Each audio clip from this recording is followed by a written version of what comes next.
అని కోరుకునే వ్యక్తి. మా నాయకుడికి ఒకటే తెలుసు, జగన్ రెడ్డి నీకు వైలెన్స్ కావాలనుకుంటే మా నాయకుడు సైలెన్స్ కావాలి, రాష్ట్రం ప్రశాంతంగా ఉండాలి, పెట్టుబడులు రావాలి, రాష్ట్రం అభివృద్ధిలో ముందుకు దూసుకెళ్ళాలి. నువ్వు చేసిన ఈ వికృత చేష్టలకి నిజంగా ఇవాళ చూస్తే ఎంతోమంది వ్యక్తులు దీంట్లో కులాన్ని తీసుకురావటం, ఇటువంటి రకరకాల పరిణామాలు తీసుకురావటం, ఎక్కడెక్కడో దూరంగా ఉన్న వ్యక్తులందరినీ దీనికి ఆపాదించడం, దీన్ని ఒక వక్ర భాష వైపు తీసుకెళ్దామని మీరు అనుకుంటున్నారు. నిజంగా చెప్తున్నాం, ఇవాళ చూస్తే మీ డ్రామాలో కొత్త డ్రామా. ఆ రోజు బాబాయిని హత్య చేసి ఎదుటోడి విధంగా ఏ విధంగా చెప్పాలనుకున్నారో, చంద్రబాబు నాయుడు గారు మీరు చేయాలనుకుంటున్నారో, అదేవిధంగా నిన్న విజయవాడలో జరిగిన ఒక సంఘటన తీరా చూస్తే మా పార్టీ నాయకులు శాంతియుతంగా ప్రశాంతంగా ధర్నా జరగడానికి వెళితే వాళ్ళని రెచ్చగొట్టి మా మహిళా కార్యకర్తలు కూడా గాయపడే విధంగా రాళ్లు విసిరి ధర్నా చేసిన వాళ్ళని రెచ్చగొట్టడం. ఆ రెచ్చగొట్టిన దాంట్లో కూడా మనం చూస్తే కొత్త డ్రామా ఏంటంటే, తమ ఇళ్లను తమే కూడా అక్కడ ఉన్నవాళ్ళు చెప్తున్న సమాచారం ప్రకారం అక్కడ వేసింది తమ ఇళ్ల మీద తమే తగలబెట్టుకుని ఒక సానుభూతి పొందే విధంగా అక్కడ ఉన్న నాయకుడు పేరు చెప్పడానికి కూడా ఇష్టపడలేకపోతున్నాం. ఆ నాయకుడు జగన్ రెడ్డి డైరెక్షన్ ద్వారా కొత్త పొంత తొక్కుతున్నారు. ఇవాళ చూస్తే నిజంగా మొన్నటి నుంచి చూస్తే వైసీపీ నాయకులు కాపు నాయకులను ఏదో ఎగదోళాలని చూస్తున్నారు. మేమందరం కూడా అన్నదమ్ములు లేక ఉంటున్నాం. ముఖ్యంగా విజయవాడ నగరంలో చూస్తే గౌరవ వంగవీటి మోహన్ రంగా గారిని మేమందరం కూడా కాపు నాయకుడిగా కాదు, బడుగు బలహీన వర్గాల నాయకులుగా చూసుకుంటాం.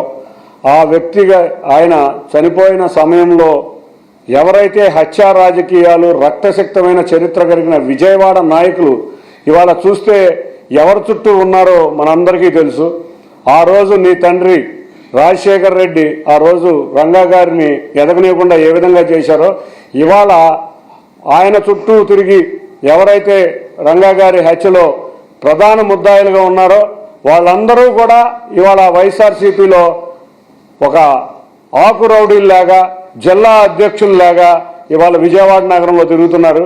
మళ్ళీ మీరు ఏదో ఇటువంటి అలజడులు సృష్టిద్దామని అనుకుంటున్నారేమో. వాళ్ళ విజయవాడ నగరం చాలా ప్రశాంతంగా ఉంది. రెండవది, ఇవాళ లోకేష్ గారు చిన్ని ఆధ్వర్యంలో దాడి జరిగిందని మీరు అంటున్నారు.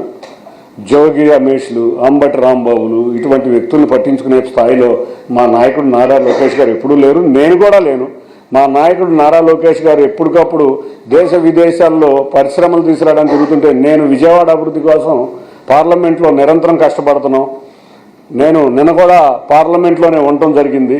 ఇవాళ నా ఆధ్వర్యంలో జరిగిందని చెప్తున్నారు. ఏదో పిచ్చి పేపర్లు ఒక్కటి కూడా సపోర్టివ్ డాక్యుమెంట్ లేదు.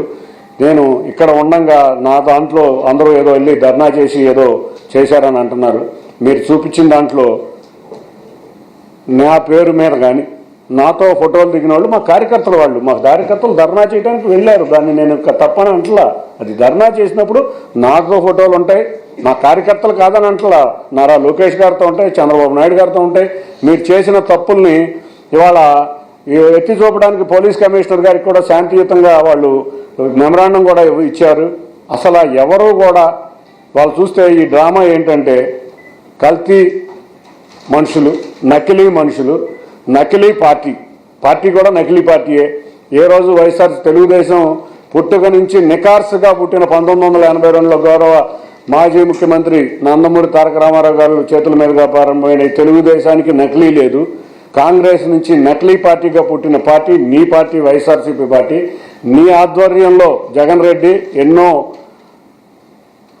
దారుణాలు, అకృత్యాలు ఎన్నో చూసింది పార్టీ, నీ పార్టీ ఆధ్వర్యంలో గత ప్రభుత్వ సమయంలో. మరి ఈ జోగి రమేష్కి ఇవాళ చాలా ఆశ్చర్యంగా, చాలా అమాయకుడిలాగా నటిస్తున్నావు. నువ్వేమన్నా గౌతు లచ్చన్న గారి లాగా బడుగు బలహీన వర్గాలకు పోరాటం చేసిన నాయకుడివా?